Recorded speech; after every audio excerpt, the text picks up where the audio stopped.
Intro music. Wait, that's not it. What? He's no good to me, Dad. Intro music. Intro music. Bounty hunting is a complicated profession. Wow, it sure is, isn't it? Man, as I'm listening, Rob, to our introductory music, it's been 2 seasons of this intro music, and every episode I feel like we unlock more. And there's at least 2 or 3 things in our intro music that are in The Mandalorian now. But here we are. Hey, Rob. Here we are. Bantha, Beskar, and Bantha Milk. Yes, We're a Mandalorian podcast. That's right. And oh boy, have we got a treat for y'all today. It has been a spectacular day to be not just a Mandalorian fan, but a Star Wars fan. A Star Wars Rob, how was your day? Awesome. I started out, so we're fostering puppies, so they woke us up at 5:50 this morning, which I was a little upset about, but it's okay. Took them outside. They went to the bathroom, put them back in their crate, and then I watched this episode of The Mandalorian. So what time did you watch it for the first time? Right around 6 o'clock in the morning. Or I should say, what time did you watch most of it for the first time? Yes, I know. So yeah, you were one of many. You were one of many. Yeah, let's just tell you right now, if you're listening to us right now and you don't realize that there is a post-credit scene to today's episode of The Mandalorian, hit stop and go watch it right now. Go watch it. Definitely go watch it. So as Nick said, I didn't know that there was a post-credit scene. I watched it to the credits because it was now 6:30 in the morning. And the credits are so long in The Mandalorian. Oh, yeah. Well, I mean, look at all the details and stuff that they do. So I was like, all right, I'm going back to sleep because I can sleep for another half an hour. So credits started. I went to bed. My son came down at lunchtime for his lunch break, and he goes, did you watch it? I go, of course I did. He goes, did you see the post-credit scene? I go, stop. I'm like, this isn't Marvel. There's no post-credit scene. Oh, but it is. Oh, we need to watch it now. Yep. So I watched. Yeah, so amazing. So go check it out if you didn't see it. It has major ramifications not only for this show but probably the future of Star Wars, and we're going to talk all about it. But here we are after the season finale, chapter 16 of The Mandalorian, and we've got a lot to talk about. The rescue, that's right. Rescue, yes. They did, right? So before we get into that, we are Bantha, Beskar, and what? Bantha milk. And finally, for once, we've got a little Bantha milk to drink. We do, now, and this is now awesome. I'm sitting in the liquor store today trying to find all the different accoutrements we need for this drink, and I'm texting Rob, and he goes, yeah, I found it for like $30. You drink more whiskey than I do. You grab it. So Rob is using me as a guinea pig for this. That's right. So I knew it has whiskey and a couple other things we'll talk about in a second, but I knew you already had the whiskey. Oh boy, do I. So I knew you didn't have to buy all of the ingredients. I, on the other hand, did have to buy the Averino and the whiskey, which that's the same bottle that I saw is a $30 bottle of alcohol. Is indeed. And so this recipe was given to us by a fan of our show, Eric. A fan? We have fans? Fan. Yes, we do. And finally, 34, this is our 34th episode. 34 episodes in, you've been begging fans for recipes, and we finally get one. Here we are. So we're here for it. Our big fan, Eric, sent us this recipe called the Dark Saber. All right, so I'm ready for it. So okay. I'm going to need for you to tell me about it and help me put it together. Okay, so first I do have an alternate drink or an alternate glass here with no ice in case I don't want to drink this. Because I'm not a big licorice fan, and this Averna smells an awful lot like licorice. Oh, really? That's cool. Oh, it sure does. So start off with 3 ounces of whiskey. What whiskey are you using right now?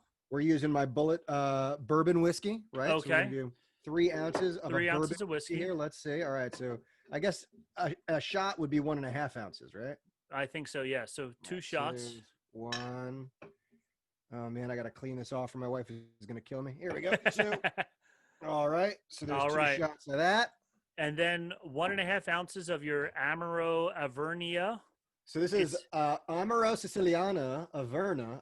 Is this like it's some sort of a liqueur, right? He said it's an Italian spirit that should be available at most big liquor stores, and it gives the drink a color that is deep reddish brown. It is black as the night, my friend. That is very close to black, he says.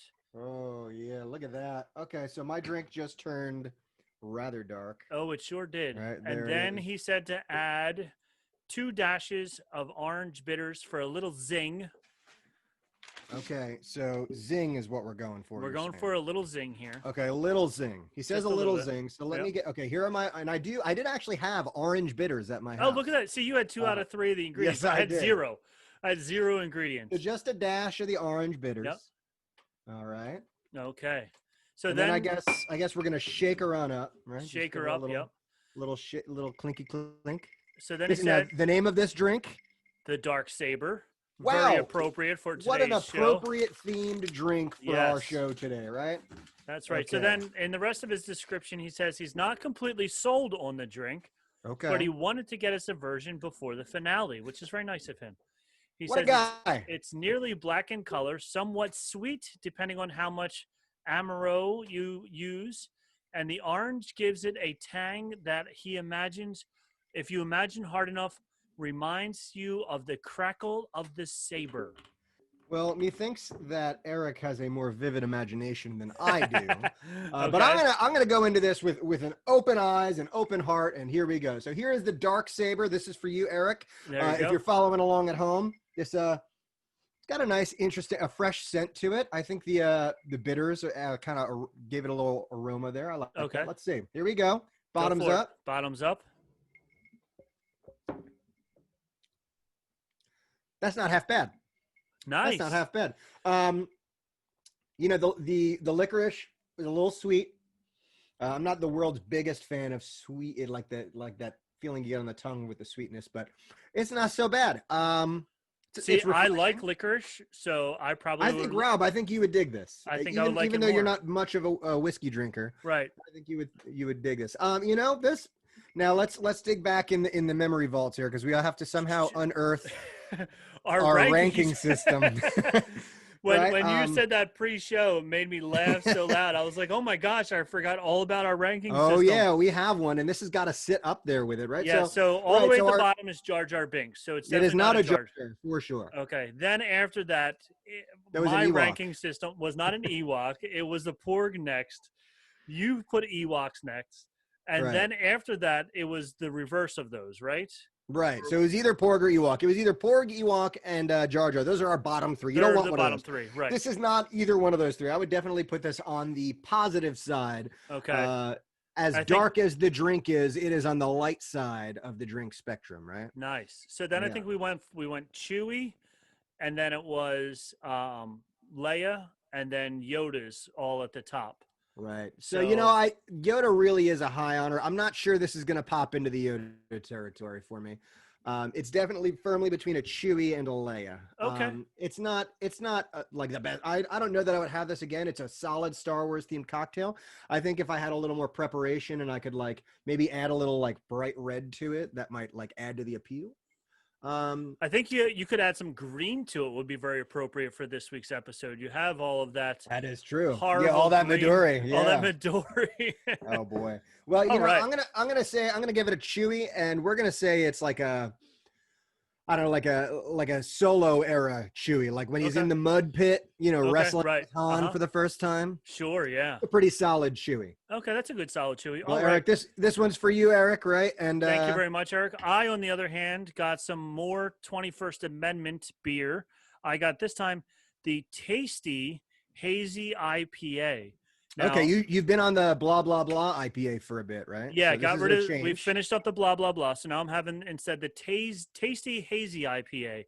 Now the hazy IPAs are a little bit cloudier, a little bit have a different flavor to them than a double IPA does. Not quite as strong as a double IPA. Definitely has a much different taste than the double IPA does.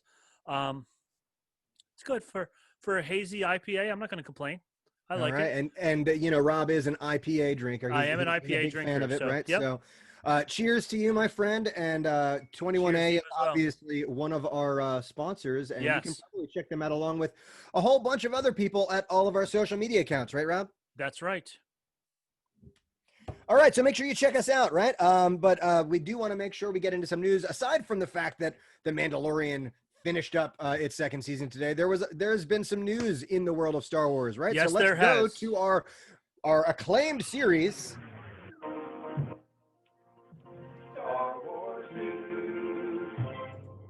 great. All Great. right. I love it. Right. So, all right. So we're going to start off our Star Wars news with a little somberness, right? Because I think it was last episode we mentioned that David Prowse had passed away, right? Yes. Fairly recently. Yep. And there was the passing of yet another Star Wars giant, which was a rather timely passing, right? Because since his character has shot so far into the limelight, right? Yeah. But Jeremy Bulloch, the original performer and actor for Boba Fett, passed away just yesterday, right? Yes. Yeah. Yeah. So sad stuff. Very sad stuff there. And it actually had me thinking right before we came on here. I remember my wife. We've got all these Star Wars stuff in our extra room, and Pagan, as people, diehard listeners would know, my wife who's been on the show loves Star Wars, and she's got these things from her childhood. Now check this out. Here is this Darth Vader signed That's by awesome. David Prowse. If you're catching us on one of our streaming sites, you can check us there. Right here is a Boba Fett action figure right here. Awesome. Right, signed by Jeremy Bulloch. No way. That's so cool. So you got Yes, two indeed. signed action figures by the two actors that now are recently deceased. Yep, and I guess to top that off, actually, we have her third one right here. Chewbacca. Signed by Peter Mayhew. And Peter Mayhew is getting also up there in age now as well. And so he was not the Chewbacca in the latest episode, the latest movie. No, he was not, right? They had a fill-in for the first time? Yeah. Yeah, it's interesting, but... Yeah. That's really cool. Anyway. Anywho, so there's other news. By the way, we would be remiss to say Peter Mayhew did pass away. Oh, okay. About a year ago. I thought so. As we were talking about it, I was pretty sure Peter Mayhew had passed. So yeah, all three of these folks now passed away. So we are losing Star Wars icons, unfortunately. We sure are. As we speak here. We need to make sure we get an armed guard on Mark Hamill. I know, right? At all times, right? Yeah, that's for sure. Oh my gosh, is that for sure? Okay. What other news do we got here? So one of the things that we have in the news, I guess this was, we talked about this 2 weeks ago or last week when our little friend, what do we call him? Not Grogurt. Not Norman. Grogurt. No, Norman. Yeah, when Norman sat on the Seeing Stone, when he first sat down, there were the blue butterflies, and I said, they have to mean something, and neither of us knew what they meant. But our fan Eric, who also sent in the drink, he saw this story on Yahoo Life where it says, turns out the blue butterflies are far more significant than they seem. As spotted by Redditor Aculado, I don't know what the guy's name is, this scene parallels an issue of the Darth Vader Dark Lord of the Sith comic book series, where Vader also meditates and communes with the Force. At one point in issue number 8, Vader floats above water in the middle of a storm, surrounded by the same blue butterflies which flew around Grogu. While there isn't one definitive explanation for what these butterflies mean, fans theorize that they could represent the light side of the Force. If so, this means that Baby Yoda was connected to positive energies during his time on the Rock. That's good news, right? Well, the problem is their appearance can also signal an internal conflict between these two opposing forces. When Vader saw the butterflies, it meant that the light side of the Force was trying to reach out to him, and unfortunately, we all know how that turned out. Not so well. Not so well, no. No. It's worth noting that these insects also popped up in the cartoon series Star Wars Rollout, where a young Ben Solo developed an interest in blue butterflies too. I had heard some connection with Ben Solo. Okay. And as we all know, he too turned to the dark side just like Vader. So was this just another deep cut reference, or does the appearance of these creatures hint that Grogu will follow in Vader and Kylo Ren's footsteps? Well, it's interesting now that you're mentioning this, and I'm having a chance to think about it because, I had heard about some connection with Ben Solo, and after revelations in today's episode, there is the possibility that Grogu and Ben Solo, and we can talk about that later. But we're thinking about, because Star Wars is the way it is, we keep thinking, okay, how can this connect to something that's already happened? We don't know what they're planning for the future. These butterflies might have some significance we haven't seen yet. Sure. All Yeah. right. They could be setting up, this couldn't, we're just so used to Star Wars, like linking to stuff from the From past. the past. Yeah. But we don't know that they're not setting something up for the future too. Cause as we know, there's a whole interweaving web of stories about to be told in the Star Wars universe. So who knows? So But who knows? Maybe we'll see more of these blue butterflies. Maybe we won't. But I'm impressed with you every time you manage to get the word through the phrase blue butterflies. That's a tough one. it is a tough one. It is a tongue twister. It's a tongue twister. Yeah. It's a very tongue twister. Anyway. Two other fun newses for you. Newses. That is proper. That is the English. plural form of news. It's the plural of news.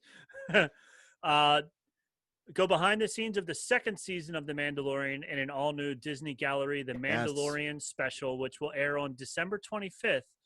Now, I can't tell if it's a one-episode special, like a 2-hour episode special, or if they're going to do the same thing that they did with the first season, where they then had 5 or 6 episodes of this gallery afterwards. So, yeah, I don't know, because I mean, they did so much with the first season one. Would they still have that like 6 episodes worth of stuff? I mean, a lot of that was just, how is The Mandalorian made? I'm sure a lot of that has carried over to this year. I don't know. They didn't build a new, what was the studio called? The Volume. The Volume. They didn't build a second volume now, which is more voluminous or something like that, you know? It had more volume within it. It could hold more. It could hold more. So maybe it's just a 1-episode special about what's going on. And then finally, this isn't really big news for us, but Walt Disney World alters its Star Wars rules again. So they had all these rules about when they went into COVID lockdown and stuff about how you could get on the rides, because going on Rise of the Resistance is a very popular ride, and it's one of the highest rated, I guess, rides of recent development in Star Wars. So everybody wants to go on it. They shut down different queues and stuff like that. And before, you had to go at like 4 or 5 o'clock in the morning and wait until they would let you in to get a boarding pass type ticket. And then that would tell you what time during the day you had to come back to get it. So now they have it.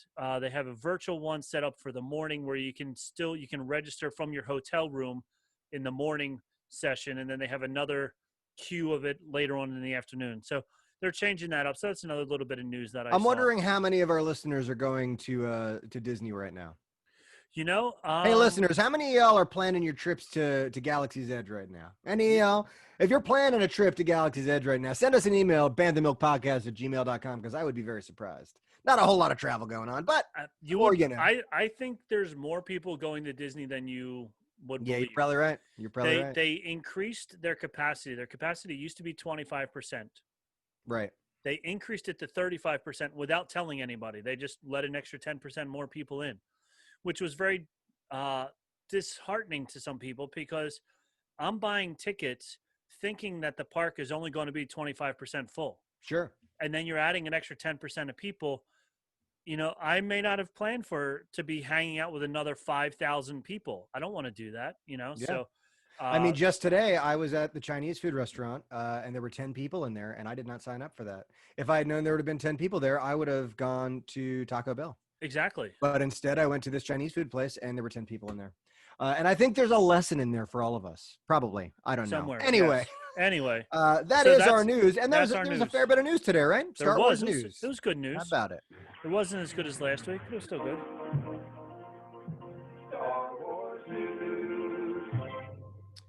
But the reason everyone has been frantically pressing skip 10 seconds, skip 10 seconds, skip 10 seconds is to get to this point, right? Get to this point. I know you're out there. Don't lie to me. Don't lie to me. I see you. I have people who tell me that they skip 20 minutes ahead to get through all of us talking about stuff they just want to hear about the show. Well, I get it and I understand it, but you should listen to the other stuff too, because there's some classic banter in there. That's right. Banter is number one on our list. I know. I was going to say we are banter, so you have to. Anyway, we gotta start talking about this episode and its implications for the future of Star Wars, because I have spoken to a lot of people today. A lot of people have reached out to me. I have reached out to a lot of people, and there is a buzz going around that it feels like this is a new beginning for Star Wars, which is interesting at the end of a season. But I often talk about when I have two. If you look behind me on the wall, I have too many degrees up there, and I often tell people about commencement. Commencement doesn't mean an end; it means a beginning, right? And that's what this feels like. It's almost like a commencement. Like this episode was like, okay, here's the stepping off point to the rest of Star Wars, and I'm so excited about it. There's so much to talk about and so much to digest, but really we should just start with just getting into the episode, right? Just let's get into the episode. Let's do Yes, it. indeed. So we start off the episode. They're in their ship, and that epic chase scene, right? That was great. Yeah. Anytime I see the Slave One with its blasters going, I'm a fan. Yes, very, very cool. And you see them pulling up to the same ship that we've seen Darth Vader come out of, and Senator or Palpatine, Emperor Palpatine coming out of it. So Yes, firing away on it, and our Imperial shuttle, our Imperial shuttle was really cool. We see our good friend Dr. Pershing's inside. So of the Camino cloners. That's obviously. right. Which we knew since last season that he was part of the Camino cloning community because of his patches, and we're that smart. But they finally sleuthing it up here. Yeah. Yep, he finally announced it. So, question for you about this. So, you saw it. You know what happens? They attack it. They take over. They board the ship, which is pretty cool. The one of the two pilots, you could tell the one guy was just in it for a paycheck. He saw the writing on the wall that the Empire is not as popular as they used to be. He's like, dude, take them. I don't care. Don't kill me. Just let me be, please. And then the other guy was still all brainwashed by the Empire. Yeah, well, that's what you're going to get anywhere, right? There are going to be people who need to put bread on the table. So this pays. And then there's going to be your fanatics who, were on board the Death Star and watched as billions of lives perished. And man, it was awesome seeing he went totally sadistic, eye twitching, talking about, and it's so interesting how they gave us a glimpse into the Imperial mindset. He wasn't wrong. He was fighting terrorism. Yeah, he was fighting terrorism. They told him he was fighting felt terrorism. Righteous. Yeah, he felt angry. He was saving the galaxy from those evil terrorists on Alderaan. And it finally, and I think that was a silly kind of wink at the fans too. Like we talk about this fan service. That was a really veiled wink at all of us Clerks fans. Yep. who have had this conversation for 30 years about all the different contractors and stuff on the Death Star and the millions of lives lost. And here's this guy who's just like, listen, man, I'm with Clerks. Yep. He's like, I was there. I'm with Clerks. I knew all these people. And so there, and then she was like, Cara Dune finally had enough of listening to him talk smack about how her people were such terrorists and stuff, and they were just innocent people that just got destroyed because the Empire was so evil. So she took it out on him. She killed him. Yeah, well, he had it coming. He had it coming. Yeah. But what I did like, this is what I wanted to ask you. So I made up in my mind my own backstory for Dr. Pershing's. Okay, I want to hear it. So here's his backstory. He was the valedictorian of his college. He was the top doctor coming out. And then our good friend Moff Gideon just walks into the hospital, into the doctors, into the college or whatever it was that he went to. And he was like, who's your best student? And they were like, that guy over there. And he was like, you come with me. And he was like, okay, I have no choice. The Empire's in charge at this point in time. So I either go with you or I die. Because you could tell he was very easily swayed into giving them information. He didn't care about the Empire at all. You could tell he was just a guy that was, and even when we first met him, he even said, I saved the baby. I saved the child. Yeah, he was certainly much more interested in the science, and as I think you'll find that's a pretty classic trope in cinema too, is that the scientists are kind of used for evil purposes when they're trying to do something for the good of science and the betterment of themselves and the furtherment of knowledge. But there's someone who's paying the bills who wants something, kind of twisted from them. So I can see that as a backstory. And I do just want to say, by the way, I just got some texts from my father. He is right now, as we speak, watching the Mandalorian season finale. And he's sending me screenshots of it. I told him you got to watch it because even my dad is the kind of guy who he watches it, he likes it a lot, but he texts me every week and is like, I don't understand, who is this this Okay. Jedi lady with the tentacles? I don't know who this is. And so I know for a fact he's gonna know the big reveal on this one, right? So I'm excited to hear what he has to say. And that's I think you actually said something about that on Facebook about how the diehard or the new Star Wars fans, new as in people who have watched Clone Wars and Rebels Sure. and stuff like that, they were super stoked to see Ahsoka. Mm-hmm. But the people who only know the movies have no idea who Ahsoka is. Yep. So when they saw her, they were like, "Oh, she's cool, but who is she? Why is everybody going nuts over them?" So yeah, so the big reveal this week will have everybody jumping up and down for joy. Yep, and I think they're realizing that Mandalorian has brought together the two different types of fans. What Star Wars has lacked is that the hardcore fans and the more kind of laissez-faire fans, I feel like, are always on opposite sides, and it's mostly because of us diehard fans being kind of gatekeepers. But this show is bringing us all together. We have stuff that pays off for the diehard fans and the people who are really invested in the characters and the storylines.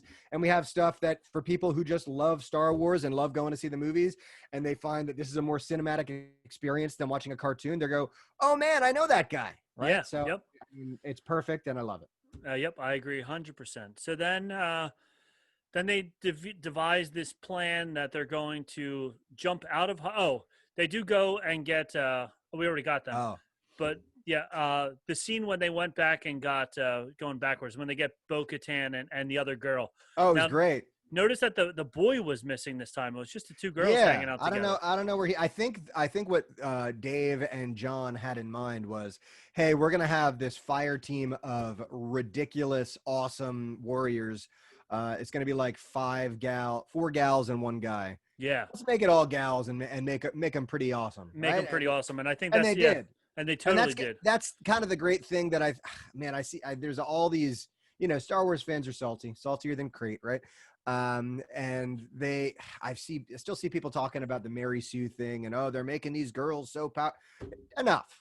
Everyone shut up. Star Wars is awesome because it has the ability to show someone as powerful if they're a man, if they're a woman, if they're tall, if they're small, if they're fat, if they're skinny. Like Star Wars is we see Boba Fett come back as the big thing with Boba has been dad bod Boba, right? Boba. He's still owning it and killing it, right? So still crushing enough it. Body shaming in Star Wars, enough gender shaming in Star Wars. Let's just enjoy a good Star Wars, shall we? And you know what? It doesn't matter if you weigh 80 pounds or 280 pounds. If you can shoot a rifle straight and do a good job of shooting a rifle, it doesn't matter. And those women in SEAL Team 6 there were were crushing it. They one-shotting everybody. So it doesn't matter if they were women or men. And I think having the dude there would definitely take away from it just a little bit.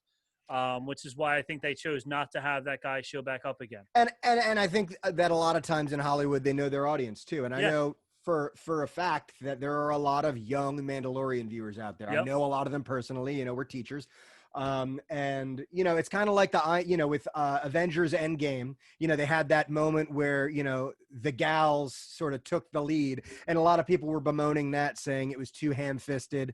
But there's a whole generation of young girls who are growing up seeing normalized women superheroes and normalized women Jedi, and they're not the princess who needs protecting. They're, they hold it, and that's awesome, and we should celebrate that. And even like Pagan said when she was on the show, she loved Princess Leia because Princess Leia grabbed the rifle and she was shooting better than into the Luke and Han. That's right.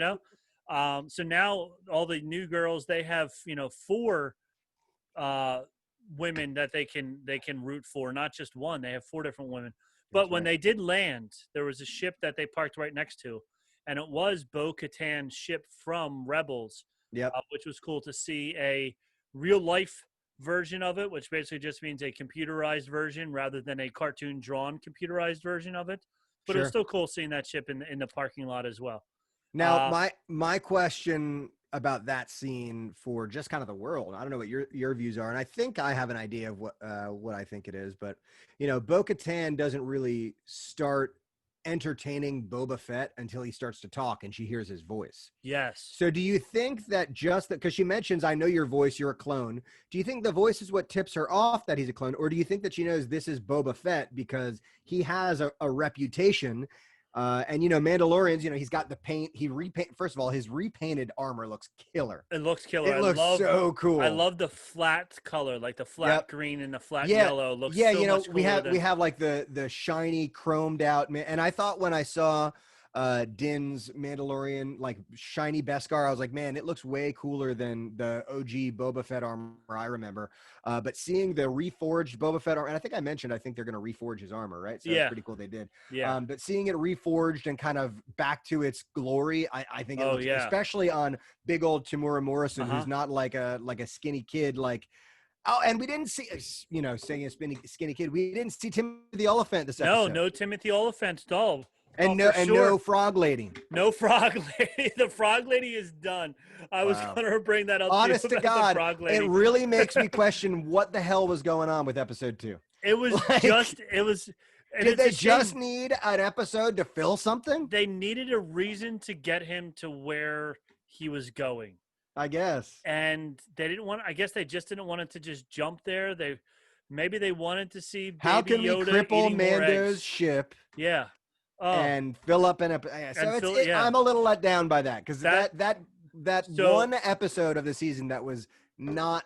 I mean, I think this was a really stellar season back to front, but that one episode was a distinct outlier of awesomeness, and I don't 100%. Think it paid off this episode. So next week or next show when we do our top 8 episode countdown. Right. Yeah, I think we know where we're going to start. We know where number 8 is. Yeah. We'll just do the top 7 because there's 7 and that other one. Yeah. But yeah, so she when she first meets Mando, when she first meets Kyle, she's explaining to him about how the Children of the Watch are this Outlander zealot group, blah blah blah. It's all a cult. Mandalorians. It's a cult. Yeah. We should accept all Mandalorians. It shouldn't be this way. Whatever. Then meanwhile, she sees Boba Fett and she says, "You're no Mandalorian." To which he responds, "I never said I was one," which is like, I thought you specifically did 2 episodes. Yeah, 2 episodes ago, you pulled up your chain code. Look, this armor was my dad's before mine. And by the way, plenty of way nerdier and smarter people than I am have decoded that chain code. Like, they actually did use all like in-universe stuff. Oh yeah. It spells out Jango and Boba and Jaster, who was like his master, the person who I guess recruited him when he was a foundling. So straight up Mandalorian armor who belongs to this Mandalorian. But no, I never said I was a Mandalorian. I never said I was a Mandalorian. And then she was like, "You're no Mandalorian," but yet she was okay with Kyle, who was a foundling, being a Mandalorian, and Jango was. His dad was born on Mandalore. He said, "My dad was born on Mandalore," but then she said, "He's not your dad. He was your donor. Your donor." Yeah. Yep. So see, but I think this is great, and I think when we discuss later, kind of the future of Star Wars and the future of the Mandalorian, because there is some people are like, "Oh, is this it? Is the Mandalorian over?" I don't think it's over, but I think what we're going to see in the future of Mandalorian is more Mandalorian on Mandalorian politics, right? We're going to see like the prejudices and like the struggles for power. And I think that part of that is going to be this like sort of identity war and culture war of what it means to be Mandalorian. And even the people who look on other, I guess tribes as zealots have their own junk they're dealing with. Yeah. So, so it's going to be an interesting couple of seasons for sure. Yes. So I found that scene to be very interesting after, she's saying one thing, now she's saying something completely different because he's a clone of a Mandalorian, but whatever. And we do get an awesome Mando on Mando fight scene. Yeah, that was really cool. And I loved Sasha Banks when she uses her jetpack to help her climb the wall to like spin his arm around, which is a really they cool have really fine control over those things that can just help them get a little more air on a jump. So it For was a little more acceleration for added impact. for added impact. Yeah. So it Yeah. was really cool. And then they were both like flamethrowing each other, trying to anyway. Yeah. So it was really cool. So that was good. And then we get when they come back, they try to trick Moff Gideon into thinking that Boba is attacking them. Right. And we have that awesome shot of the TIE fighter being launched from the front of that cruiser. And it's just so cool. They showed it from the TIE's perspective. And growing up, like as a kid, I like the whole thing is, X-Wings have the shields and they have a hyperdrive and they're kind of bulkier but the TIE fighter is just unmatched in speed, and you get that sense sitting in that cockpit as you're launched. You're like, oh my God, I can't believe how fast that launched. Yeah. Yeah. You see the ship go right past you and then it goes out. Very, very cool. It was a cool way to get into this ship and everything. Then they crashed them. I like how they crashed it in there. And then into it. Stormtroopers were like, hey, get that thing out of here. And they, blasting everybody away.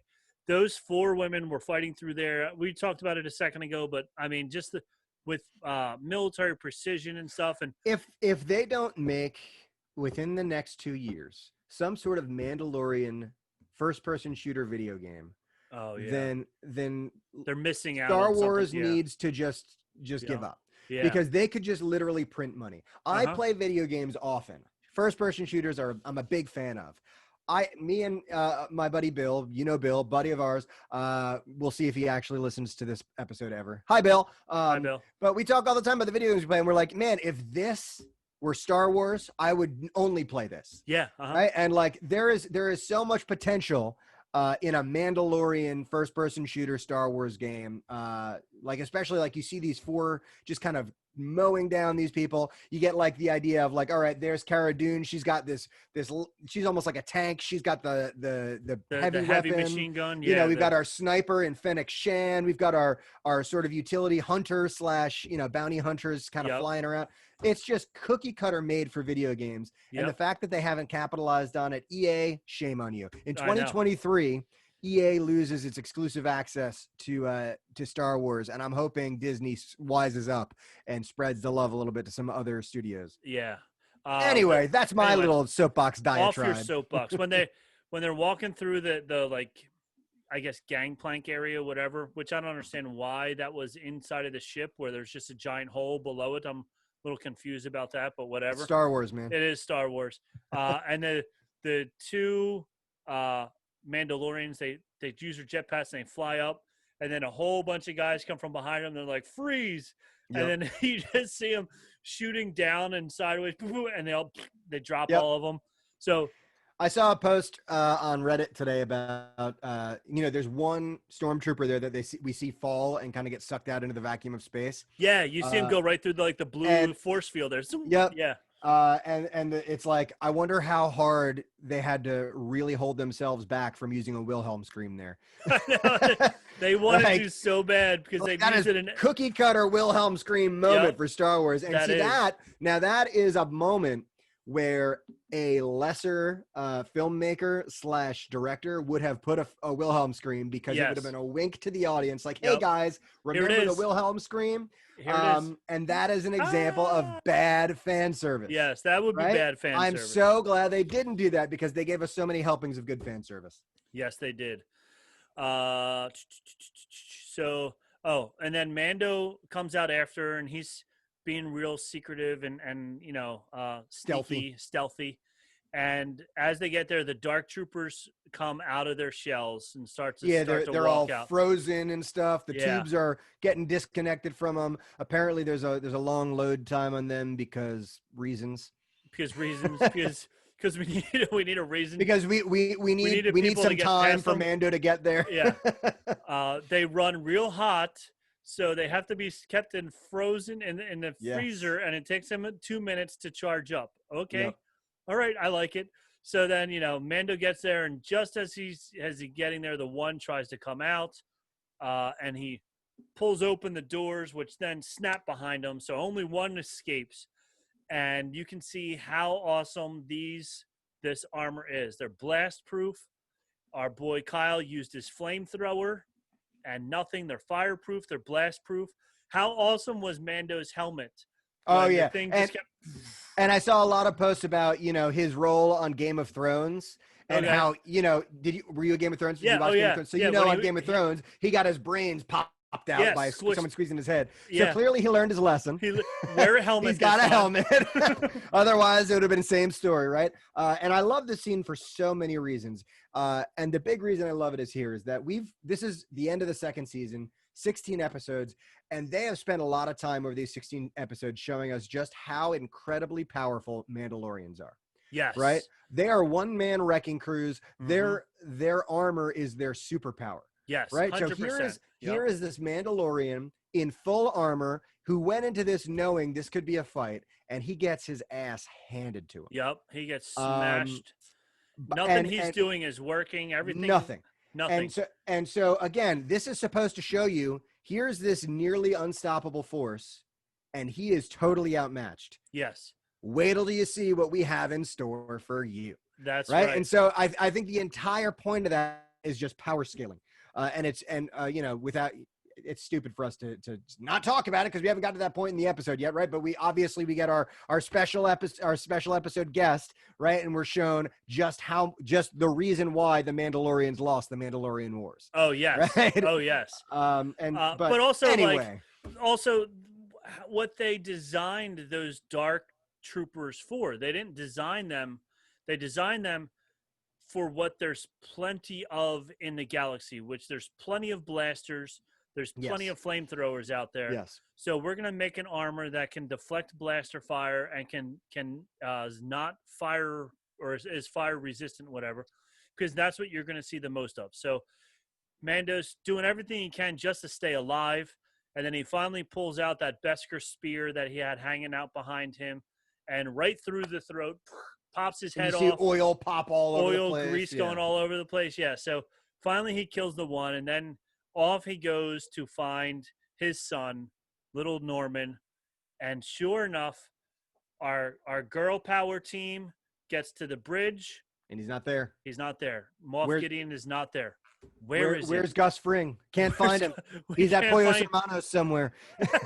He's getting some chicken. He's right. making some chicken right now. That's Yo right, he's Polo tacos or what?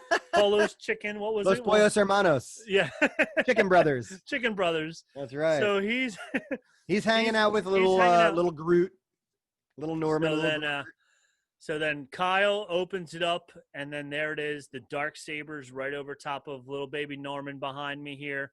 And you can see Norman, he's not feeling good. He's not feeling good at all. He's feeling a little down. He's a little down. He's a little under the weather. Even though he sees Daddy's here for him, he still is just like, This drink, I'm almost done with this drink, by the way. And it is just a little sweeter than I like. Every sip, I'm like, this is pretty good. I wish it were just whiskey, but that's just me. That's just you. You're just a that'll be glass whiskey. number 2. There you go. So then Giancarlo Esposito tells him, I got what I wanted from him already. I got the blood. I don't got need the him blood. anymore. I don't need him anymore. So that's and if also you bought setting that, up. Right. If you bought that, I've got a Star Destroyer to sell you. Exactly. Right? Now, he told them in episode 7 when they were inside the building and he was going to release the Gatling gun on the building and just level everything. He's more precious to me than you could possibly imagine. Right. Is that what he said? That's what he said. And he said, he said, bring him out to me and I won't kill you. And they said, well, how can we trust you? And he said, you can't trust me. So why? He told you in episode 7 you can't trust him. So why would you believe him now that he's like, go ahead, I don't need him anymore. I guess got when what you're I needed. covered in Beskar, it's easier to trust someone. Right, because you know that it doesn't matter. Yeah. So of course, as soon as he bends over to pick up little baby Groot, bam, he hits him with the dark saber out, man. Dark and saber out. How cool was this scene of just showing, once again, like you were saying, like showing how awesome their armor is, that their armor is designed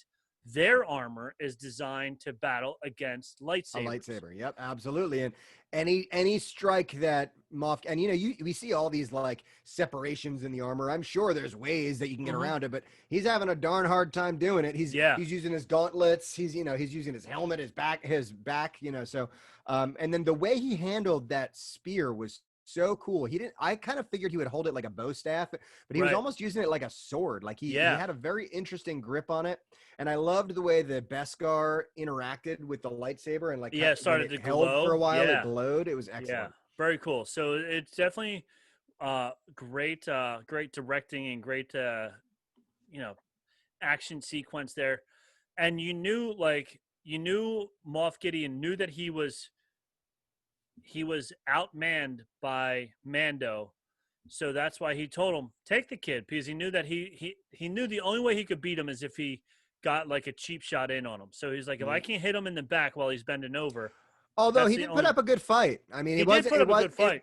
It was in, but when it ended quick, I mean, this is one of those episodes because I've got a really crummy TV downstairs that hangs all the time. So like, I try not to pause it too much. If it starts to play, it goes. So I didn't look at how long the episode was, but it seemed like we had gotten through it wasn't ready for the episode to be over, and Moff Gideon was defeated. And I was like, all right, well, this can't be the end, right? I mean, obviously this isn't over. And it was cool to see Moff Gideon again. They couldn't have picked a better actor for it because Giancarlo Esposito is a great actor, and he's awesome at playing these kind of unhinged, kind of on the edge sort of characters that have a little bit of madness to them. Yep. And it's so cool to see him defeated and to see he's still got this calculation in his head of you left me alive. This will be interesting. This will be very interesting. Yeah. So and it was. And so we talked about it last week's episode that. Giancarlo Esposito said something about a season 3. So I was going into this knowing that they weren't going to kill him because they need a good bad guy. So you need to keep the bad guy, you know? So, so I was like, okay, well, he's not going to die. And then there was a reason he didn't kill him. And at first I thought he didn't kill him just to keep him alive so that we had a bad guy to go on. But, wait a minute. We saw that the Beskar. Rob's got to collect his notes here. Yeah, I do. Okay. So, my son pointed out how Kyle has no problem killing out 100 stormtroopers easily, but Kenner will not kill Moff Gideon. They don't look as cool. No, they don't. They're basically red shirts. Bo-Katan told Moff Gideon to surrender to her when she was talking to him earlier. And when he falls to Mando instead, that puts a monkey wrench in the whole plan for her because, as we find out later, she wants the Darksaber back. Darksaber, right? Darksaber, yep, just like the drink. So by Mando beating him and taking the Darksaber from him, Moff Gideon knew that. He was like, oh, this is going to be fun because you just messed up, you know, like. And that is what's awesome about that, too, is just a storytelling thing is like, you know, conflict with bad guys is inevitable and predictable and fine. But conflict with allies makes things more interesting and more nuanced and more dangerous. So the fact that we have this ally, and again, Bo-Katan is not a character that's like rosy cheek good gal. No. Right? She does what she needs to do for Mandalore and for what she thinks is the best for Mandalore. And so, I mean, will she turn on Kyle as we have come to know him on our podcast? Maybe. Definitely, but not definitely not. Yeah. So that turns out. So then he defeats him. He brings him to the bridge. The bridge. Thank you. And Bo-Katan says, "What did you do?" And then Cara Dune was like, "He brought him in alive." She's thinking like, "Oh, why didn't you just kill him?" And Cara Dune was like, "Oh no, he did the right thing. We're gonna turn him over to the rebels, and they're get a lot of money. Get a lot of money. He'll get arrested. Blah blah blah." But what Bo-Katan meant was when then Moff Gideon explains, which this is another thing that I thought was different in Rebels, and then I did go back and watch it today to find this scene. It was much different. So in Rebels, Sabine Wren defeated the leader of Death Watch at the time, and then she gave Bo-Katan the Darksaber because Bo-Katan was the one that was able to reunite the 5 clans that were on Mandalore at that point in time. But now Moff Gideon tells her you can't just give it to her. She has to win it in battle. Yeah, and I've seen a lot of talk about that today on the internet, and I think kind of the general consensus is, Rebels is Dave Filoni. This is Dave Filoni. He has to realize that he already made this distinction. Right. So something must have happened, right? Clear, like, yeah, Bo-Katan was given the Darksaber, but clearly it was taken away from her. Yeah. So she might be of the opinion that she never really earned it, and that's why it was taken from her, because it was given to her. It was given to her. It has to be by Mandalorian right. It has to be taken in battle. It has to be taken in battle. Yeah. It sets up a lot of interesting conflicts for the future, and somehow, this unknown, random, until now completely masked Mandalorian has suddenly thrust his name into the ruler of Mandalore category. So we'll have to see what happens there. So here's what I do. Ready? I'm Kyle. Bo-Katan, let's fight. 1 hit, 2 hit. Oh, don't kill me. You can have the Darksaber. Somehow, I don't think Bo-Katan would dig that. You don't think so? You don't think she would take so. a sympathy loss or sympathy victory there? No? Okay. I don't think her pride could handle that, right? I don't think so either. So, yeah. None of it matters, though, because as the conflict was coming to a head, our boys, the Dark Troopers, returned. Yes. Said, I know you're having a Mandalorian conflict right now, and we're talking about intergalactic politics. But did you forget that you just let a bunch of droids that are trained to fly and kill just get sucked out just outside over here? Yeah, and I liked how they got sucked out. And once again, there was no explosion, so you knew they were coming back. Yep. So it's like, okay, they got sucked out the window, but they're robots. They're not humans that can't breathe in oxygen, and they fly now. So they're just going to come back. Like, they're just like that. That's what they're going to do. So that was pretty funny. And I also liked watching Moff Gideon when he's sitting on the ground in the brig, or in the not brig, bridge. in the bridge. Thank you.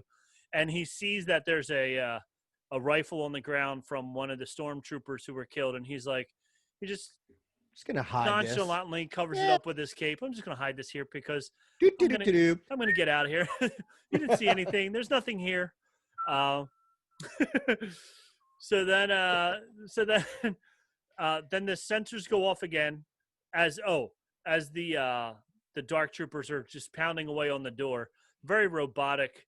While the armor was strong, their brains weren't very, very big. So no. I guess they only knew one thing, which was that they had to just kill, and that's all they needed to worry about. Droid smash. So, but this is the moment in this show where I could not stop grinning from ear to ear for the entire rest of the show. Yes. Oh, before that, the music was amazing. Mm-hmm. Every time they did the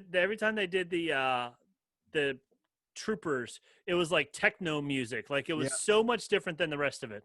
Yep. But yes. And then getting into that, as they're walking in, they're playing that techno music again. And then this is the part that I agree. I was with you 100%. As soon as this happened, and I'm like smiling. And again, the wink at the fans of like, incoming craft, a single X-Wing, and it's like, a single X-Wing. And I gotta tell you, yes. I did this after, I watched this show this morning, first thing in the morning, but I got ready for my day of work beforehand, so I got dressed and everything, and I had no idea putting on this shirt right here. Oh, how important it would be. Oh, yeah. If you can't see, you got to check us out on YouTube here. But, yeah, and you mentioned the music. As soon as we hear about this X-Wing come in, the music basically stops. Yep. Anytime we get this shot, we get just silence. And then we get what we have needed for 40 years on screen, which is Jedi Master Luke Skywalker.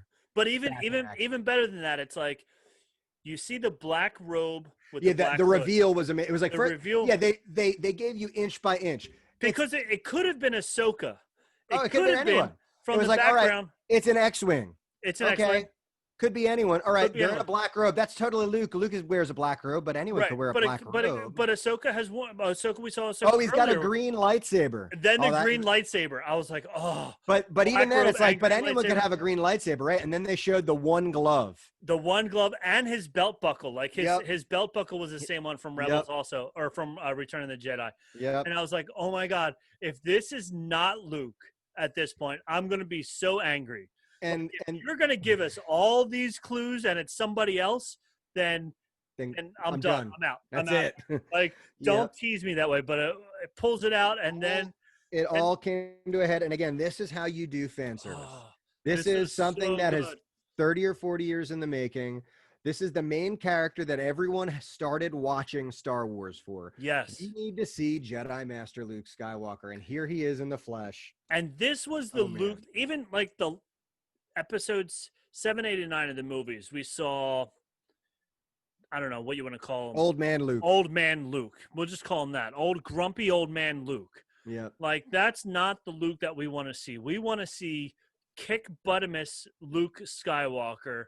Yep. And he went through 30 of those dark troopers just walking. He Yep. wasn't and running. again, it was all about that power scaling we talked about. Ah. Like the bounty hunters are unstoppable machines. Yep. But you ain't seen nothing until you seen a Jedi. Until you see a and Jedi. nothing until you seen Jedi Master Luke Skywalker, right? Because we saw Ahsoka, and I think if you watch the Ahsoka episode carefully, I don't think Ahsoka really needed Din to complete what she needed to. I think it was helpful. Oh yeah. But the Jedi power scaling it's just so.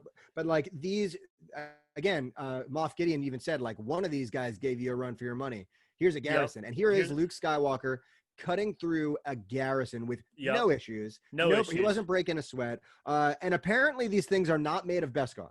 No. I thought that the Dark Troop, I thought that was the whole thing. They were gathering the Beskar to make but I mean, he was slicing through them with that lightsaber. He sliced through them like butter, butter. Yeah. And it's funny because at the end of last week's episode, our episode last week, I was under the impression that this was going to be a Magnificent Seven. He was going to have 7 people going in. And I said, do you think Ahsoka's going to come back?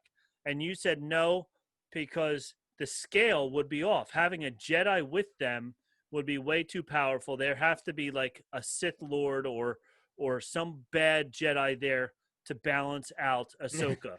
Or 1,000 droids. Yeah. So instead, what happened was they're being attacked by 40 of these droids that are just so overly powerful, and then they bring in one Jedi to take all 40 of them out, and it was amazing. And it gave us the second most valuable rule that we need to follow in Star Wars.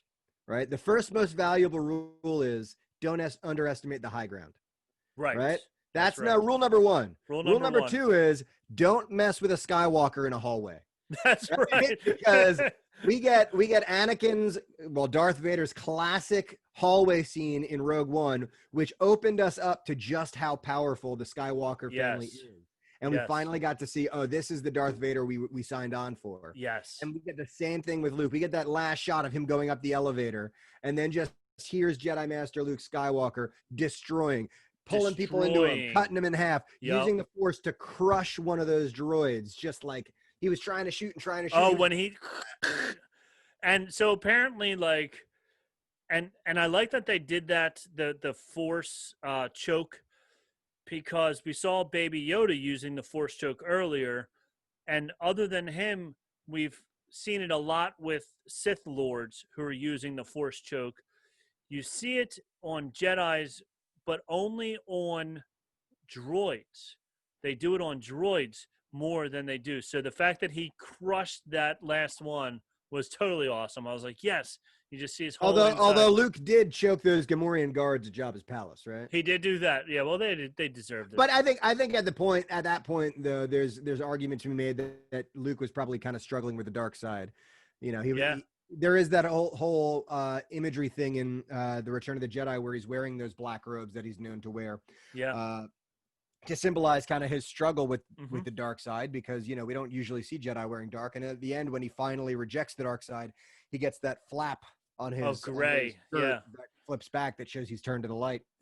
Interestingly enough, he's all black again. Yes. So take that for what it is. But he's got his black clothes back on. Anyway, he cuts through him like butter. He's waiting up there. Kyle's like, let that man in. He's here to help. He comes in. He's like, hey guys. Hey, how you doing? How you doing, green Luke. guy? I'm Luke. How what's up? You might have heard of me. You might have heard of me, Luke Skywalker. And by the way, I think that Moff Gideon has heard of him. I definitely Right? do. Yeah. Because we get that shot of him, like, first of all, when he's like kind of seeing what's going on the screens, he looks terrified. Yes. And He's like, Gideon oh knows no. about the Jedi, clearly. Yep. He Mhm. understands the history of the Jedi. He knows what a lightsaber is. So when he sees this guy tearing through his dark troopers, he's like, I think by now, however many years after the fall of the Death Star, Luke Skywalker has a rep. He's got a reputation. And especially Moff Gideon was a Moff.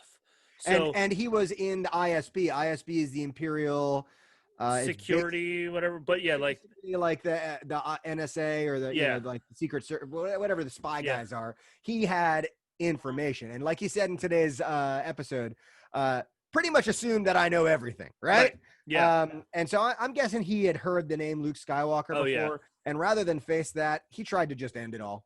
Yeah. Right? He He was grabbed that gun. He's just He like, finally "Nope." he went, and then I love they just knocked him out. Gina Yep. Carano and Cara Dune was just like pow, Yep. just knocked him out. So Absolutely.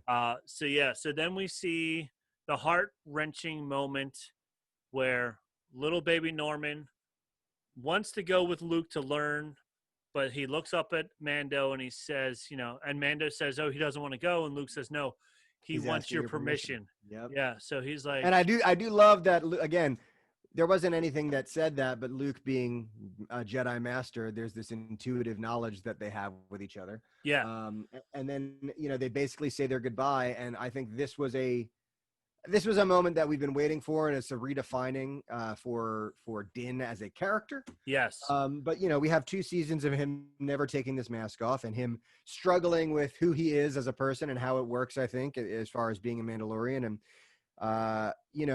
we have our moments of have to take it off because I need to, have to take this off because of survival, have to take this off to save my son. This was not a I have to take this off moment. no. He's in front of 8 other people. This was a Luke taking off Darth Vader's mask at the end of let me look on you with my own Yep, eyes, right? yep. And it signified a couple things. Number one, it was a father-son thing. But number two, we've talked on our podcast before about Kyle figuring out what it means to be Mandalorian. And I think his views have been changed Yep. by his experience with the child. And Rob, you're a dad. Uh-huh. Being a dad changed you? Oh, yes, 100%. There you go. I 100%. wouldn't know. Yeah. I'm the same jerk I've always been. But Rob here, he's older Yeah. and wiser. So he knows. Older and wiser with 2 wonderful children, which, by the way, my son pointed out every season, Din Djarin's allowed to take his helmet off as many times as the season is.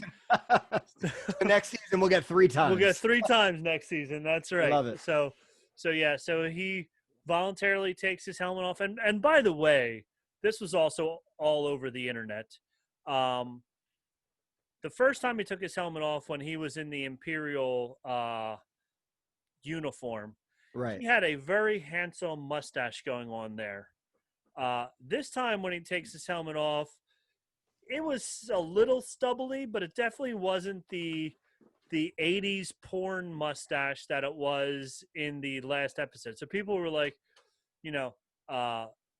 was the mustache because he was in another film or something like that or whatever. So I just found it very interesting. Yeah, that continuity-wise, I need more continuity on my mustache style. That's right, on my mustache style. For my fully helmeted characters. Oh, speaking of continuity, there was one thing in this scene that I found a little off. Go on. He puts Baby Yoda down on the ground, and then when Moff Gideon pulls out the gun and starts shooting people, he shoots Bo-Katan. She has her Beskar on, so it doesn't bother her. Then he turns to shoot the child. Kyle dives across the floor, and he's laying on the ground to protect him. The very next scene, when you see the Jedi, whoever it is, coming onto the TV screens, Norman, is that who it was? Norman just turns around and puts his hand up to the TV screen. The TV screen wasn't on the ground. The TV screen was up at the station. So somehow he went from sitting on the ground. The very next scene, he was up at the workstation. Rob, it was the Force. It was the Force. Come on, man. He lifted himself. Anything you can't explain in Star Wars is the Force. Is the Force. So there we go. So that was me trying to pick on some continuity issues there. But yeah. So I mean, at the end of it, I guess Grogu just goes, right? He has a little goes. heartfelt moment.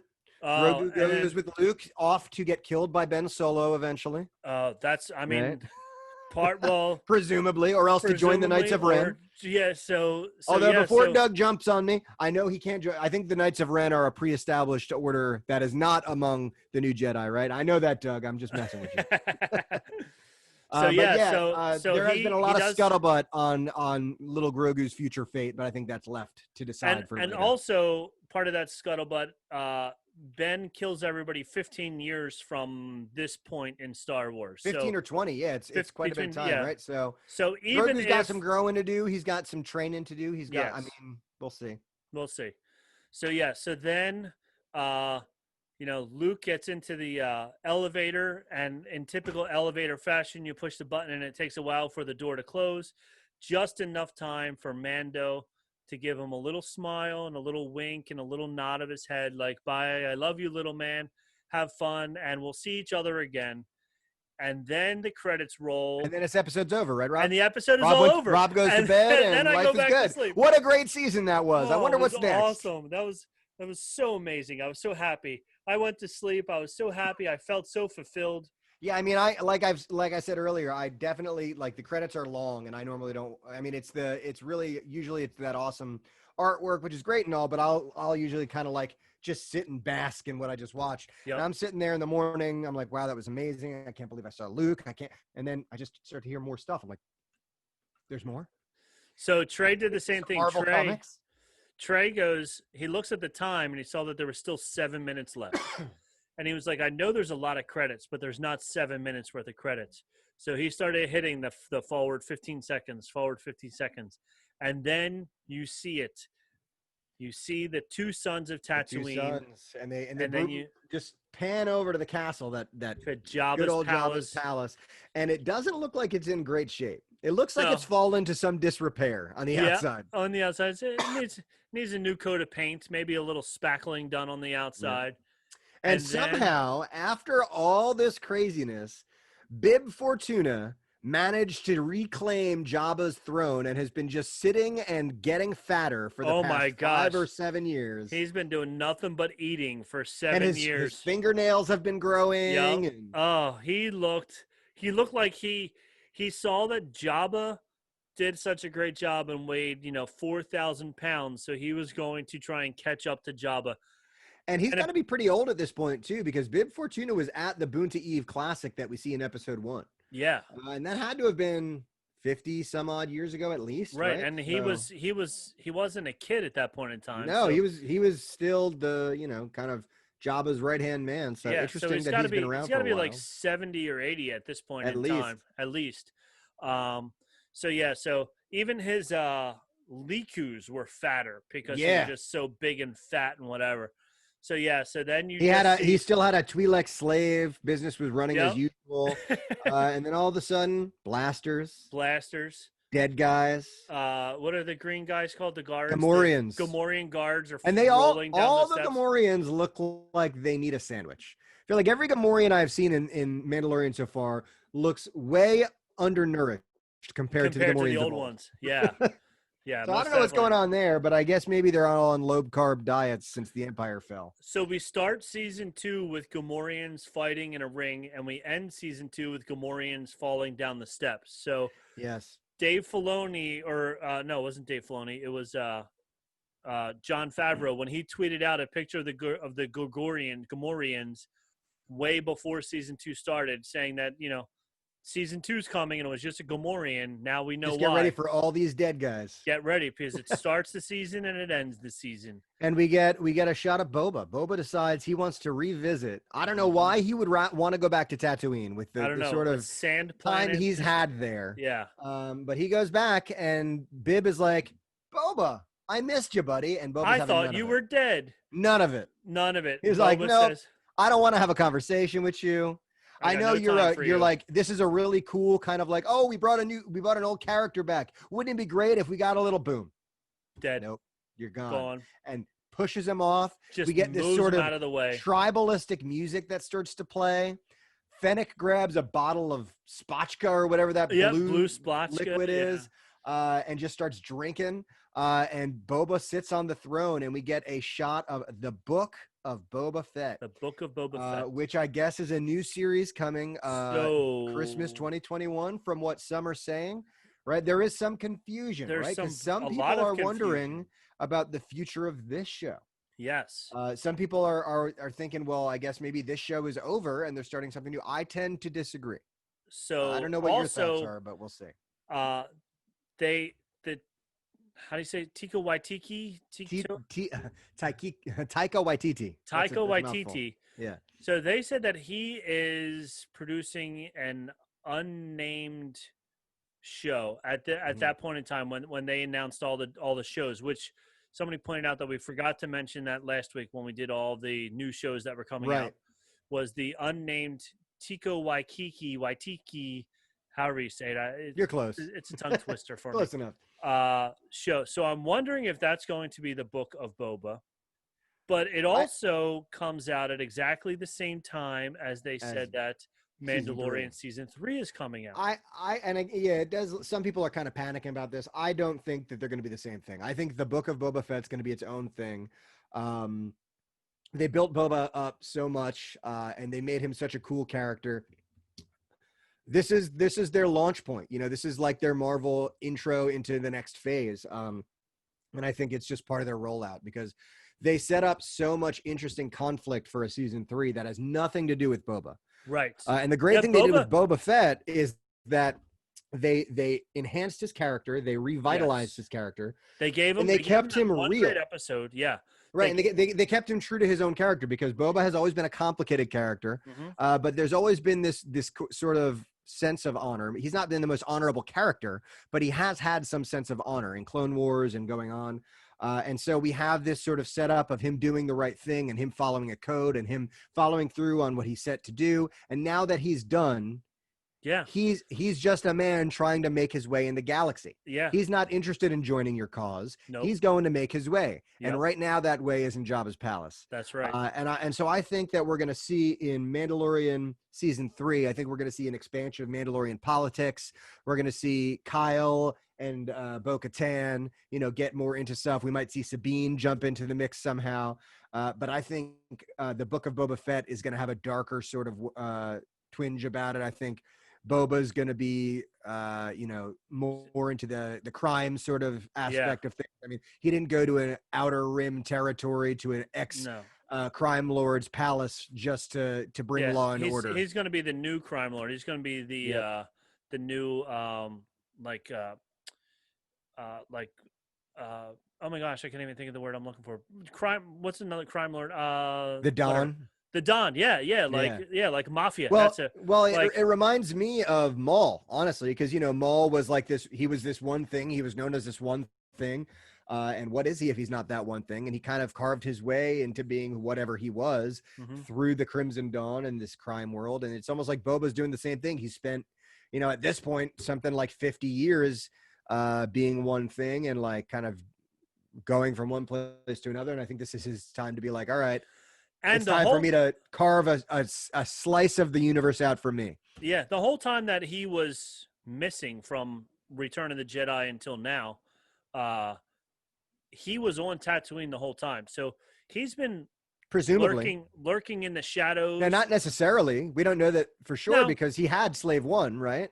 Yeah, so true. He could have gone elsewhere. He could have gone anywhere he wanted to. Yeah. Okay. All right. Never mind. I was gonna say that he was just like hanging out there, like just figuring out everything that's been going on, what Bib Fortuna has been trying to do. But he probably was too, because we see that, he was kind of living the nomadic sand person life. He had a gaffy stick that he had used, and he had this sort of nomadic existence. So I think he definitely, if he didn't spend the entire time on Tatooine, he spent some time surviving in the Tatooine wastes. He had encounters with the Tusken Raiders, and I don't know. It's very interesting to see where that leads, and I think exploring Boba's character more is just going to be awesome.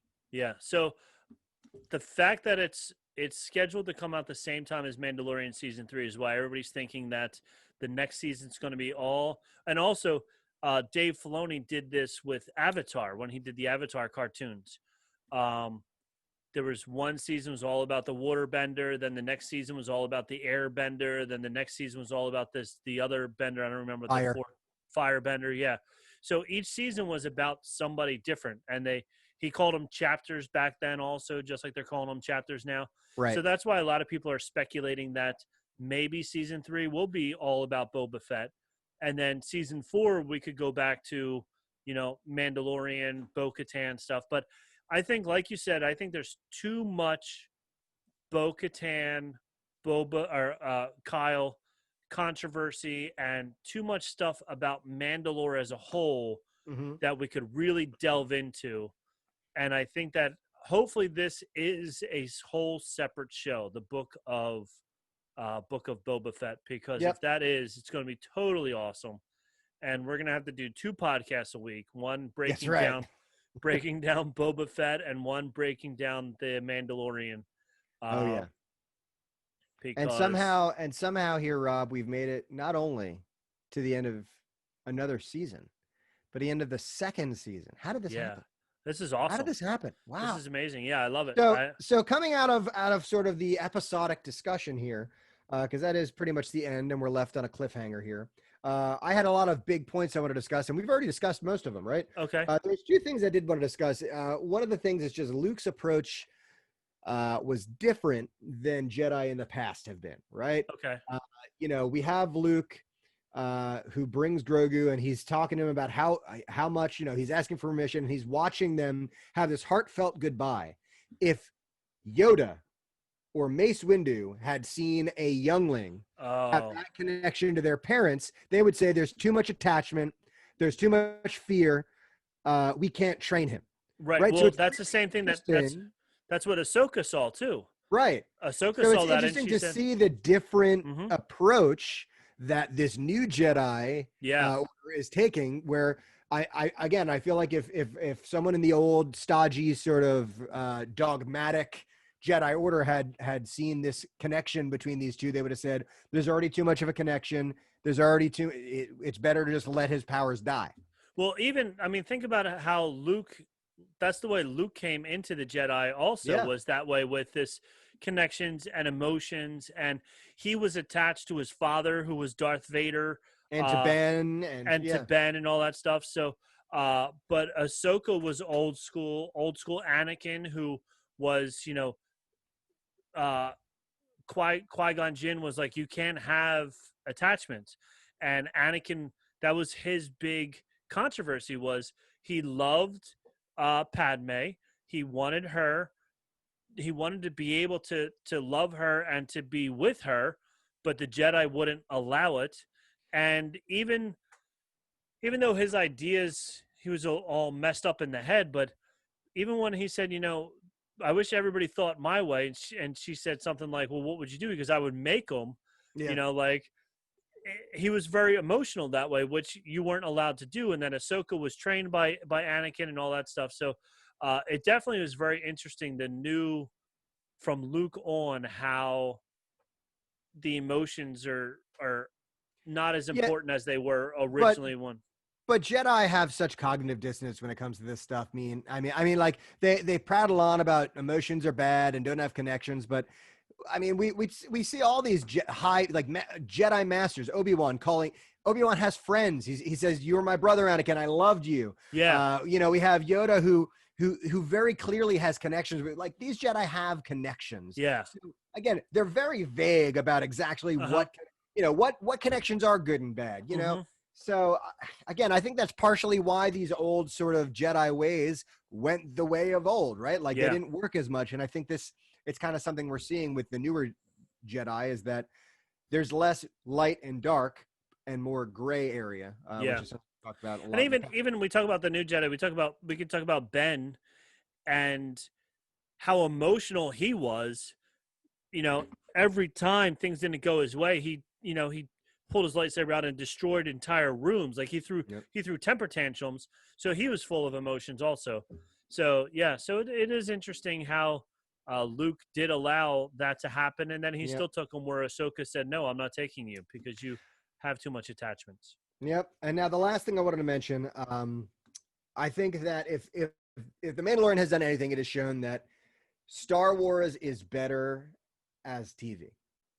And I know that that's a controversial thing to say, maybe. especially for theater buffs. And I know there's a lot of controversy out there right now with like the Time Warner decision to release everything to HBO Max and stuff. But here's my reasoning why I think that Star Wars is better for TV. The Star Wars movies, we've had 3, 6, 9, like 11, Right. like 11 movies, right?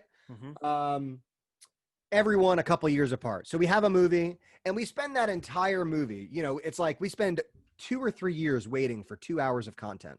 Right. We're sitting there in anticipation the whole time and we're excited. And then the movie's there and all 2 hours we're like, oh, this is awesome. I finally got Star Wars. And then we got to wait another 2 or 3 years. Right. And so that's great and all.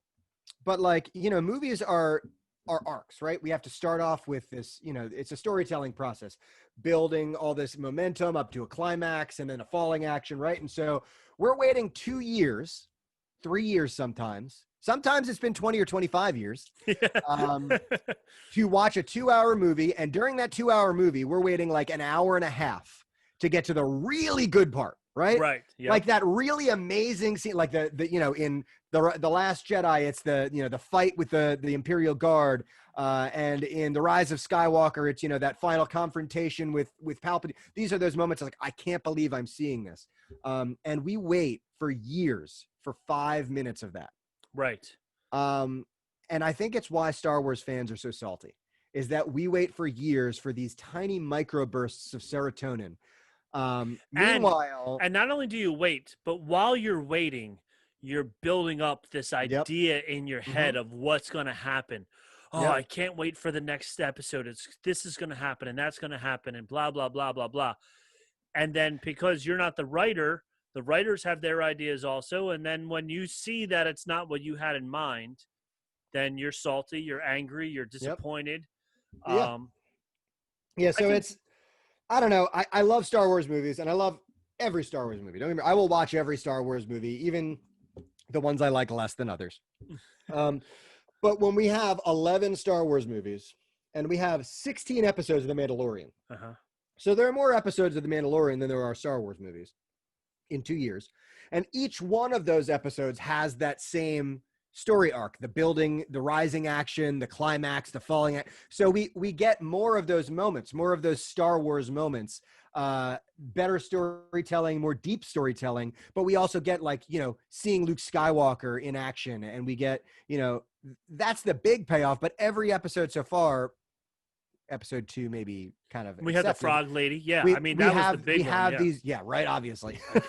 But these payoffs are more often, and they're more meaningful. So I don't know. I think the fact that we're going to start to see Star Wars branch off, we're going to see more stories being told.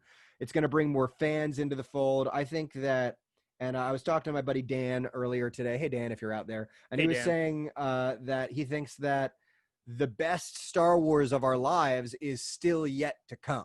Okay. And I think that's awesome, is we've seen so much Star Wars, and just seeing it, the direction Star Wars has taken in the last year, I'm fully confident that as good as Star Wars has been, it's going to get better. And I think the best Star Wars we have seen has come out recently. Yeah. I mean, I even think comparing Star Wars to Star Trek started out as a TV series. They had some movies thrown in there. Then they had a whole other series. I don't remember what the other ones were, but they had Next Generation, Deep Space Nine, Enterprise. Yeah. So I know them. they had like 4 or 5 different all new story arcs. Voyager. Yeah. Deep Space Nine was the space station, right? Yeah. Yeah. So I loved that one. It was great. It was like a soap opera. Yeah. So they had all these different TV series that do exactly what you're saying. Keep you involved, keep you entertained, keep you going. And then while all that's going on, you have another Captain Kirk movie throw out there. Then the Captain Picard movie. Another Captain Picard movie thrown out there. Then you have Captain Kirk and Captain Picard together. Right. Then you have a new Captain Kirk, a new younger version of Captain Kirk. So while I don't think Star Wars should only live on television, I love going to the movies. Me personally, but I think that the main vehicle for Star Wars entertainment should be on streaming services. Yeah. And then we should have our big feature items be the movies. Right. So, but I totally agree, because I think everything you're saying, I agree with 100%. Like, just having this weekly. You're welcome. Having this weekly like Star Wars, you know,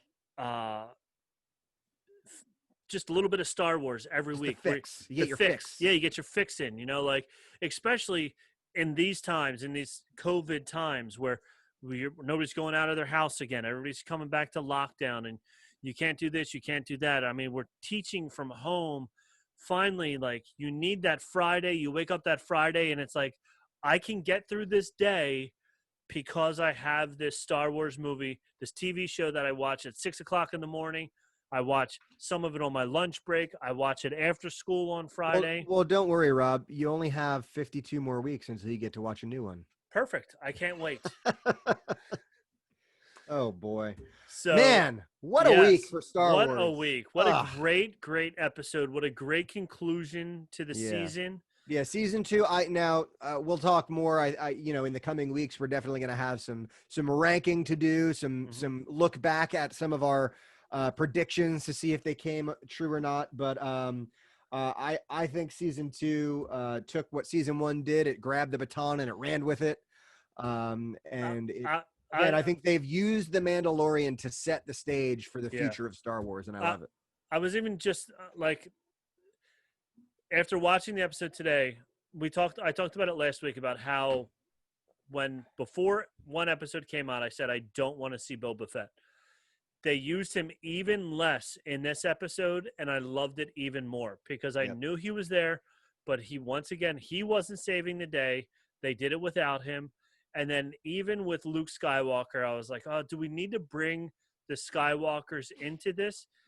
But how they brought him in was perfect. And I saw some Facebook chatter about the best Star Wars we have seen has not been Skywalker content. And that's true, but that has nothing to do with the Skywalkers. That has to do with the story being told. And we haven't been given the best Star Wars content with Skywalkers in it. Right. It makes total sense that 5 or 6 years, however long after the Empire falls, if a little Force sensitive youngling reaches out for a Jedi, the most powerful Force user out there who's actively seeking younglings is going to hear him. Yes. Right. Exactly. It's the sort of fan service that makes sense. Yes. That's the stuff that pays off. Of course, Luke Skywalker would come and take this kid to train him. Right. And so, yes, show us that sort of stuff. But now, take that and show us more. Why is Luke so awesome? Why is he a Jedi Master? We saw a little bit of it today. Show us some more. Show us some more. I want to see more. Yes, I agree. So I'm excited, especially since there's 2 other series that are taking place during the same time frame. That's right. So with all those, there may be some intermingling. There may not be. Who knows? Why not? Why not have some crossover episodes? It would be really cool to see some crossover episodes. Do a Buffy Angel sort of crossover. That's right. Yep. Wait, that's Joss Whedon, right? We don't talk about Joss Whedon anymore. I haven't. No, he's been canceled, right? That's right. Scooby-Doo meets the Harlem Globetrotters, like one of those crossover episodes. The Harlem Globetrotters van breaks down and they get inside this little VW bus where everybody's smoking pot in there or whatever. I don't know, whatever. Or do some, real world road rules challenge. There you go. That's it. So bring it on, man. I want to see it all. I want, like I said last week, I really want all these shows to run congruent, one after the other. Yes. That way, once Mando's over, we get something and then something. So I never have to stop watching Star Wars, and we always have something to talk about. We always have something to talk about. And it's like, oh, well, now that this is over, now we can talk about this show. And now this is over. And then when we go through 5 or 6 shows, and we're back to the Mandalorian again. And we're like, yes, back to Kyle and Mando. So, but I think the most important thing we missed so far is that Bib Fortuna said what, Rob? What did he say? Did you catch it? I have spoken. No. Bib Fortuna, one of the first things he says is McClunky. Did he really? He said McClunky, yes. I totally missed it. When the shooting starts, he says something, McClunky. No way. Yeah, if you missed it, check it out. I was like, no way did he just say McClunky. Oh, my goodness. He sure did. They threw that into George Lucas. They said, George, now we're gonna help you out. That was one of those a little too overt. A little too, yeah. But I'll take it. After a season full of good ones, I'll take one. We did hear another Ding Farrick. I did hear. Yeah. And then what else, what did she say after that? She said Ding Farrick, and then she said something else. I forget what else she said. I don't remember. I don't know. She was upset about her gun. Her gun was jammed. I didn't know up on laser her. rifles could jam, but Apparently lasers can get jammed up in there. There's a good to laser know. cartridge in there somewhere. Yeah. So what a great episode! What a great season. That's right. I've almost finished my dark saber. It's pretty good. Again, it's not my favorite drink, but it's definitely on the better side. Right, solid Chewbacca.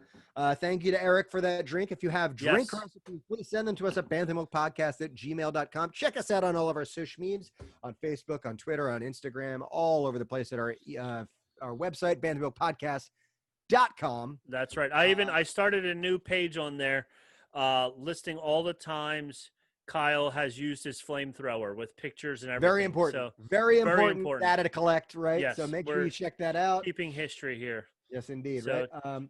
But yeah, we're not done, right? Nope. Mandalorian might be done, but we certainly are not. We're going to keep putting out some content for you. We've got a lot to discuss. We're going to talk about our post-season wrap. We've got the holiday special to talk about. Oh, yes. We've got a whole lot of stuff to chat about over the next couple of weeks, right? So make sure you check us out wherever you get your podcast. Do us a favor and share us, right? We like getting new listeners. Share us with all your Star Wars fan friends, right? We know that Star Wars fans only hang out with Star Wars friends. Come on, we know that. That's right, we know that. It's okay. So tell your other Star Wars friends, and tell them to become fans and friends. Also, if you check out our website, there is a link now. You can buy some swag. We're selling T-shirts with the brightly colored logo, our Bantha Milk podcast logo. That's there. Up it here is above Rob's head, but all in pretty colors and stuff like that. So check it out. Buy BanthaMilkPodcast.com. That's Absolutely. right. Check it out there.